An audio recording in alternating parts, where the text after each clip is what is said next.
Assalamualaikum warahmatullahi wabarakatuh. Saya Nur Hikmah Septridiani dengan NIM 1802046. Pada kesempatan kali ini saya akan menjelaskan tentang digital literasi pada masyarakat informasi. Langsung saja kita ke latar belakangnya, yaitu perkembangan dan kemajuan teknologi menjadi salah satu aspek yang tidak bisa kita lepaskan saat ini. Memperkaya diri dengan keterampilan merupakan salah satu faktor penting di era ini. Salah satunya keterampilan dalam memahami teknologi. Pengetahuan dan keterampilan yang berupaya dikembangkan dapat dilakukan dengan menjadi manusia yang literate. Literasi sendiri bukan merupakan hal yang baru. Di masa lalu, literasi bisa kita lihat sejak masa prasejarah, di mana manusia masa itu menggunakan berbagai macam simbol yang diperuntukkan untuk berkomunikasi dengan memberikan makna dari simbol tersebut. Dan seiring berkembangnya zaman, literasi menjadi suatu kebutuhan penting bagi kehidupan manusia, khususnya dalam berinteraksi dengan berbagai hal di dunia. Lalu, apa itu tujuan dan manfaat literasi? Nah, tujuannya untuk mengetahui pengertian literasi, literasi media, dan literasi digital. Yang kedua, untuk mengetahui cara melakukan literasi media. Dan yang ketiga, untuk mengetahui komponen literasi digital. Lalu, manfaat dari pembahasan kali ini yaitu memberi pemahaman tentang literasi media dan literasi digital. 2. Menambah pengetahuan tentang fungsi media. Dan 3. Menguraikan cara dan komponen dari literasi media dan literasi digital. Nah, masuk ke pengertian literasi. Ada 4 pengertian literasi menurut para ahli. Yang pertama, pengertian literasi berdasarkan konteks penggunaannya dinyatakan Bainham bahwa literasi merupakan integrasi keterampilan menyimak, berbicara, menulis, membaca, dan berpikir kritis.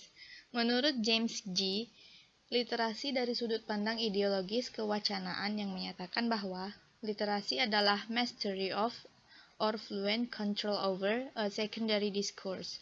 Pengertian ini didasarkan pada pemikiran G bahwa literasi merupakan suatu keterampilan yang dimiliki oleh seseorang dari kegiatan berpikir, berbicara, membaca, dan menulis. Lalu yang ketiga, menurut Stripling, menyatakan bahwa literasi adalah sebagai kemelek wacanaan sehingga ruang lingkup literasi itu berkisar pada segala upaya yang dilakukan dalam memahami dan menguasai informasi. Lalu yang keempat, menurut Robinson, literasi adalah kemampuan membaca dan menulis secara baik untuk berkompetisi ekonomi secara lengkap. Lalu masuk ke jenis literasi, yaitu ada 5 menurut Eisenberg. Selain memiliki kemampuan literasi informasi, seseorang juga harus membekali dirinya dengan literasi yang lain, seperti literasi visual adalah kemampuan seseorang untuk memahami, menggunakan, dan mengekspresikan gambar. Yang kedua, literasi media merupakan kemampuan untuk mengakses, menganalisis, dan menciptakan informasi untuk hal yang spesifik. Lalu yang ketiga, literasi komputer, yaitu kemampuan untuk membuat dan memanipulasi dokumen dan data melalui perangkat lunak, pangkalan data, dan pengolahan data, dan sebagainya. Yang keempat, literasi digital merupakan keahlian yang berkaitan dengan penguasaan sumber dan perangkat digital. Yang terakhir, yaitu literasi jaringan adalah kemampuan untuk menggunakan, memahami, menemukan, dan memanipulasi informasi dalam jaringan, misalnya internet. Nah, pengertian literasi digital yaitu istilah literasi digital mulai populer sekitar tahun 2005. Dan menurut Davis dan Shaw, literasi digital bermakna kemampuan untuk berhubungan dengan informasi hypertekstual dalam arti bacaan tak berurut berbantuan komputer. Kemudian, menurut Gilster, literasi digital adalah memperluas konsep literasi digital sebagai kemampuan memahami dan menggunakan informasi dari berbagai sumber digital. Dengan kata lain, kemampuan untuk membaca, menulis, dan berhubungan dengan informasi dengan menggunakan teknologi dan format yang ada pada masanya. Komponen literasi digital yaitu 1. Tonggak pendukung berupa literasi itu sendiri dan literasi komputer, informasi, dan teknologi komunikasi. Yang kedua, pengetahuan latar belakang terbagi atas dunia informasi dan sifat sumber daya informasi. Yang ketiga, kompetensi, dan yang keempat, sikap dan perspektif. Lalu, prinsip dasar literasi digital ada 4, yaitu yang pertama, pemahaman. Artinya masyarakat memiliki kemampuan untuk memahami informasi yang diberikan media, baik secara implisit ataupun eksplisit. Yang kedua, saling ketergantungan, yaitu artinya media yang satu dengan yang lainnya saling bergantung dan berhubungan. Media yang ada harus saling berdampingan serta melengkapi antara satu sama lain. Yang ketiga, faktor sosial. Artinya media saling berbagi pesan atau informasi kepada masyarakat, karena keberhasilan jangka panjang media ditentukan oleh pembagi serta penerima informasi. Yang terakhir yaitu kurasi. Artinya masyarakat memiliki kemampuan untuk mengakses, memahami, serta menyimpan informasi untuk dibaca di lain hari.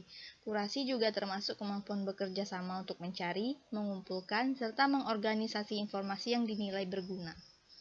Lalu, dilansir dari manfaat literasi digital bagi masyarakat dan sektor pendidikan, manfaat literasi digital yaitu kegiatan mencari dan memahami informasi dapat menambah wawasan individu. 2. Meningkatkan kemampuan individu untuk lebih kritis dalam berpikir serta memahami informasi. Yang ketiga, menambah penguasaan kosakata individu dari berbagai informasi yang dibaca. Yang keempat, meningkatkan kemampuan verbal individu. Yang kelima, literasi digital dapat meningkatkan daya fokus serta konsentrasi individu. Dan yang terakhir, menambah kemampuan individu dalam membaca, merangkai kalimat, serta menulis informasi. Tantangan literasi digital ada 2, yaitu arus informasi yang banyak. Tantangan paling kuat dari literasi digital adalah arus informasi yang banyak. Artinya, masyarakat terlalu banyak menerima informasi di saat yang bersamaan. Dalam hal ini, literasilah yang berperan yakni untuk mencari, menemukan, memilah, serta memahami informasi yang benar dan tepat. Yang kedua, konten negatif. Konten negatif juga menjadi salah satu tantangan era di literasi digital. Contohnya, konten pornografi, isu SARA, dan lainnya.